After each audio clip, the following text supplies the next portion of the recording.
With the release of the beta edition Sorcery Contested Realm, we got 18 new Curios to add to the already existing pool of Curios from the Alpha edition, since each set has their own unique Curios. In this video we are compiling a list of categories from both the Alpha and Beta Curios, and we're also taking a deep dive into the game's development, so let's get into it. One of the really interesting things when you look at the Curio cards is that you also gain some insights into the early development of Sorcery Contested Realm, all the way back to 2018 when the game was in the very early development stages. The Curio cards also reflect that the name wasn't always Sorcery Contested Realm, but rather it went to several different iterations, both in terms of gameplay, mechanics, but also the name. On some of the very early Alpha Curio cards, we got a little hint to one of the previous names that Sorcery Contested Realm was known as. We had a little logo. It was a little Omega logo,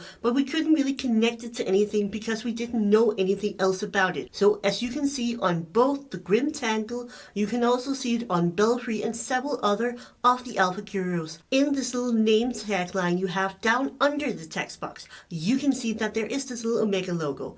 But with Beta Curios, and specifically the Black Obelisk, we got a little bit more of an insight into what that logo was. And that was the name Omnipotence. And this was an early name because the designer, Nicholas Reynolds, had sent a card to Eric Olofsson that simply said, "You may." And this turned out into like an internal joke between the two. And then the name was suddenly used for the game was Omnipotence. But this was not the only name before it came to be known as Sorcery Contested Realm. Another name of the game is the name Spellcraft, and the name Spellcraft is on some very early iterations of the cards for the Sorcery Contested Realm game. There are several versions of the Spellcraft cards, and these cards are printed on regular cardboard. It is not a real card actually, it's more like a paper version and some really early iteration. And the final name we know that has been up for grabs for Sorcery Contested Realm is actually a name that's also featured on one of the Curio cards. On the card back of some of the sorcerers from the Alpha edition, you can see a different name than Sorcery, and that name is indeed Gridlord. So we know that Gridlord was at some point in the running of the final name for Sorcery Contested Realm. We are happy, even though Gridlord is very apt for this kind of grid game, we are happy that they chose another one, and we are really happy that they settled on Sorcery Contested Realm. We are going to take a deep dive into the Curios, but before we go there, let us know, what do you think is the best name for Sorcery Contested Realm? Would you prefer Sorcery, or is Spellcraft just a better name? Let us know down in the comment section. Not only can you see all the name changes on the Curio cards, you can actually also see a lot about the development of the game and the gameplay on those cards. There are a lot of different things that we can speak about now, but we're just briefly going to take you to 4 different things. It is going to be power, sight, rarity, and symbols that you can find on some of the Curio cards that we are calling the historical Curio cards. Let's get into the development of the gameplay. One of the major shifts in Sorcery Contested Realm was the shift from having a power and toughness like we know in Magic to only have a power on creatures. This change can be seen in the 9-in-1 Curio card, where you can see a lot of different iterations of cards from Sorcery Contested Realm, and one of these is the Fire Maiden. The Fire Maiden is very clearly a creature, and it has a 2 power and 1 toughness. And the power and toughness can also be seen on the Bloom of Frogs Curio, where it very clearly states that these 3 frogs that you summon have 0 power and 1 toughness. And on a fun note, if you look at the Fire Maiden from the 9-in-1 Curio, you can see that that is definitely also the same art that was used on the Fire Avatar from Alpha Edition. So at one point, that avatar might just have been a creature, or avatars might not even have been part of the game. We don't know.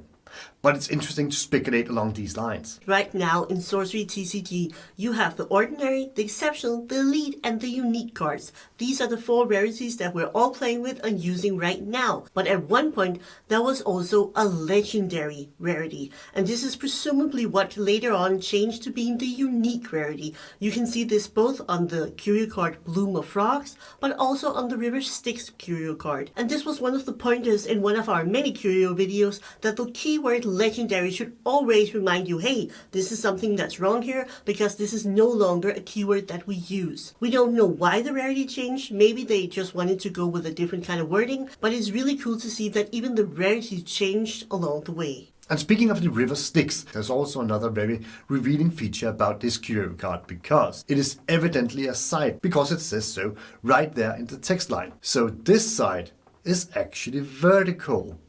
And that means that at one point within the development of Sorcery Contested Realm, sides were not horizontal as we know them today. We know that this change was made to make sides easier to spot on the grid when a lot of cards were played on the same square. If you're enjoying this video and our many other videos about the Curio cards, interviews and the like, please hit that like button and consider becoming a subscriber. It really helps out the channel and we would appreciate it a lot. Thank you. The last thing we can see about the game development before we go into the 5 categories of Curio cards, so stay tuned, is that the resource costs for cards in Sorcery Contested Realm have been quite different from what we now know. We can see on the Grimtangle and the Murder of Crows that at one point in Sorcery Contested Realm's game development, they were using a resource cost much similar to what we know in Magic, where you have colorless casting costs together with casting costs of specific elements. If you look at the Grimtangle, you can see that it costs 3 earth to cast. And if you look at the Murder of Crows, you can see 2 colorless mana symbols and 2 air symbols. So that has presumably been a 4 casting cost at some point. Another great difference is that now when we have a casting cost in a card in Sorcery Contested Realm, we have the casting cost in Arabic numerals, and we are also having an element threshold to the card. That is not a part of the casting cost itself. You just need to have that threshold to be able to cast the card at all. But you can see on the early iterations in these Curio cards that at one point, Sorcery Contested Realm was actually using Roman numerals for the colorless resource cost. And with that, these 4 details about game development, we are now going into the 5 categories of Curios in both Alpha and Beta. We are going to present you with 5 different categories of Curio cards. And these 5 categories are based on trying to divide them into some groups that might be able to let us know some more about the Curio cards. First up is the historical Curios. As a general, you can say that the most common denominator between all of these are that they are usually not playable. What they are instead is more along the lines of what the original idea of the Curio cards was when Eric presented it to everybody. It was supposed to be an homage or a nod to some of the historical development of the game, and this is precisely what the historical Curio cards are. We have cards that show different kind of game mechanics that went out, stuff like quick spell that's no longer a part of the game. We have some of the keywords like legendary that are no longer there, but we also have a ton of other stuff that we already discussed, like borders or different names and so on. These are really interesting, and it's based on these that we've been able to talk a bit about the game's development. So from non-playable Curio cards to maybe playable Curio cards, the next category is Sketch Curios. And in this category we saw 1 sketch card from the Alpha Edition, and that Curio was the Eric's Curiosa sketch. In Beta Edition we have seen a way more sketch cards because we saw the 4 elemental avatars from the Alpha Edition Precon decks being sketch cards in the Beta Edition Curio versions. So right now we have 5 different sketch cards, and we believe that we're going to see many more sketch cards in coming sets. And the common denominator between the sketch cards is that these sketches are all of cards that have somehow ended up being not part of coming sets. We knew that the Eric's Curiosa was the big guess card that would be removed from Alpha Edition to Beta Edition, and we know that the elemental avatars from the Alpha Edition Precon decks got removed and replaced by the avatars from the Beta Edition. And having these cards removed from the set might just be why the Alpha Edition avatars ended up being sketch cards in the Beta Edition Curios. So the next 3 categories of Curio cards will probably be some that you might actually be able to play, at least if the house rules says that you can. This one, the category is Alternative Art Curios. We had a lot of the cards where the art has been changed, and this was a Curio card. Initially there was some discussion, is this just alternative art or is it Curios? But I do believe that most of us agree now that these are actually Curio cards, and especially the Brom card was immensely popular in the Alpha Edition. But we also got them in the Beta Edition. In the Beta Edition we have the Critical Strike, we have Gale Sirens, and we have the Syrian Templar. All of these are not only alternative art with a backside that is a regular card back, but they are also our first foil Curio cards, which was really interesting to see because there were no foil Curio cards in the alpha set. And them not having a full art card back, which foil cards usually do, might be a nod to the fact that this was not always a part of the plan. So in that capacity, they also have sort of a historical development within them. The next category of Curio cards is the inverted art Curios. In the Alpha Edition, we saw the self-same simulacrum having the dagger hand switched from right to left. And it was really hard to spot, but once it was spotted, it was definitely acknowledged as a Curio card in the Alpha Edition. In Beta, we saw two inverted art cards. We saw the Adept Illusionist and the West-East Dragon. And these inverted art cards in the Beta Edition were actually easier to spot than the one we saw in the Alpha Edition because they not only had the art inverted, but they also had slight changes to the text line, making it much more obvious that these were actually indeed Curio cards. So that was a great way of the sorcery team trolling us a little with the inverted art. For our last category, we can just hinge a little upon what Jens just said, the bit about the trolling. So in our interview with Simon from the team of Sorcery Contested Realm, we had a little discussion about the Curios, and they never really like to talk about the Curios, but he did mention that they are enjoying the Curios and they're really enjoying the community's reaction to the Curio cards.